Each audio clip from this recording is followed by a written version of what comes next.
and growth are at stake. Trade talks terminated. President Trump has announced that he is ending negotiations with Canada, all over an advertisement put out by Ontario's government.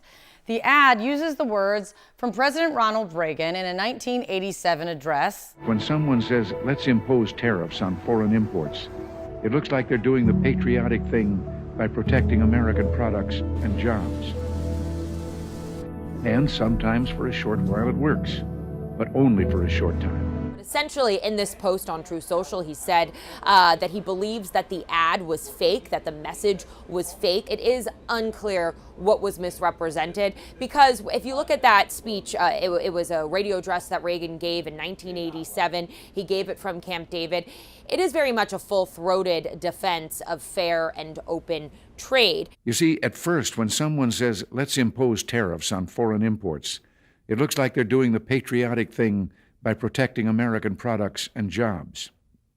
And sometimes for a short while it works, but only for a short time. What eventually occurs is, first, homegrown industries start relying on government protection in the form of high tariffs.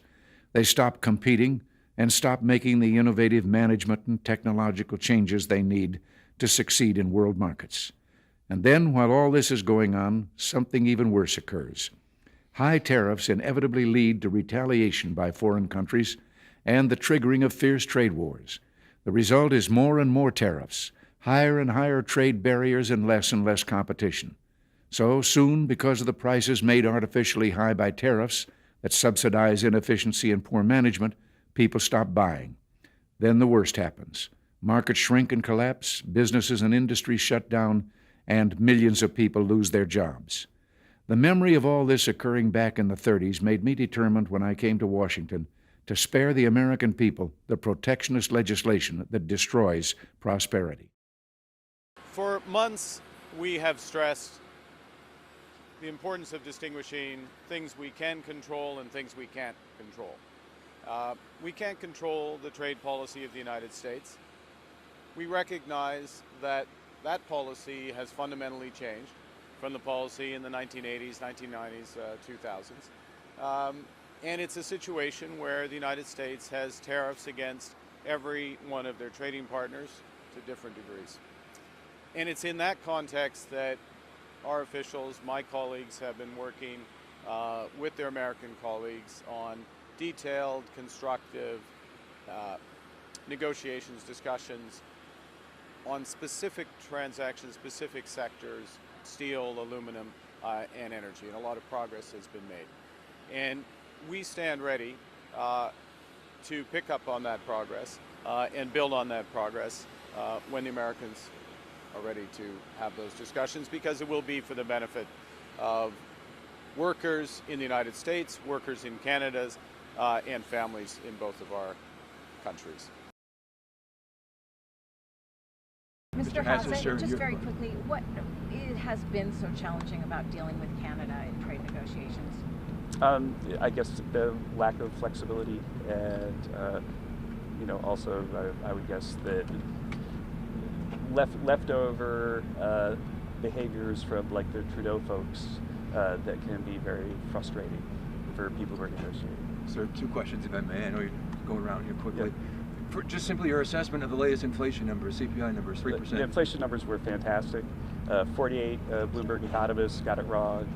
It was the core was down relative to August and down relative to expectation. And the top line number actually was inflated because there was a shutdown of a refinery in Indiana that made gas prices go up a lot in September, but we've seen those have already come down, so we're highly confident that the next number will even be below this. And that's really, it's important to think about the theory of why this happens. It's not just about the numbers, right? So what happened was we got the worst inflation spike that we've had in our lifetimes because President Biden and his team had runaway spending, runaway deficit spending. I'm here to tell you that we just ran the numbers getting the monthly Treasury statement, and the deficit this year is going to be about $600 billion lower than it was last year. And that $600 billion decline is about equal, $200 billion of it is lower discretionary spending. And so because of that, there's less inflationary force pushing prices up.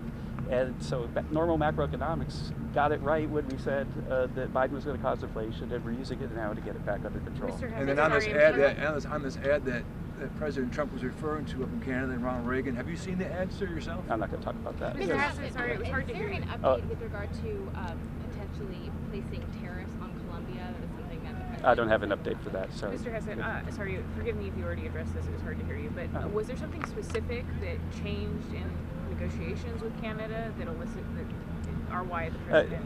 I'm not directly engaged in the negotiations, so you should talk with Jameson Greer, especially. He'll be the one who will update you on that.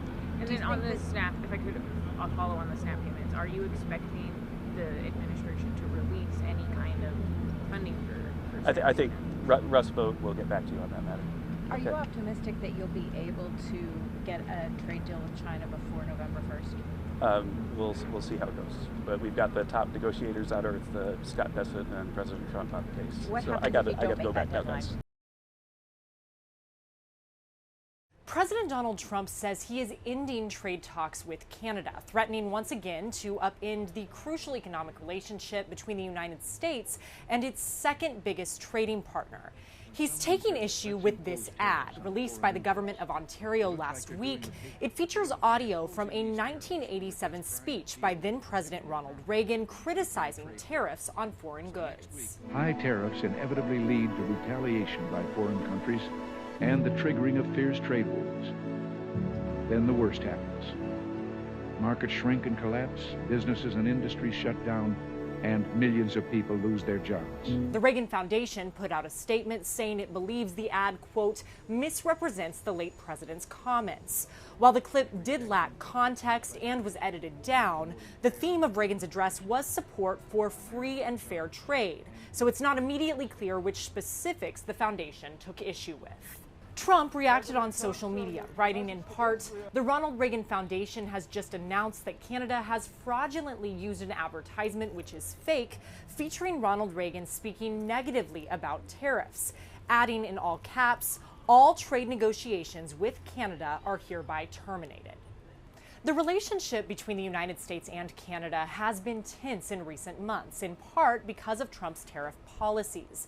In brief remarks Friday, Canada's Prime Minister Mark Carney said that the country is focused on what it can control, which he says includes developing new partnerships and opportunities. At the White House, I'm Julia Benbrook.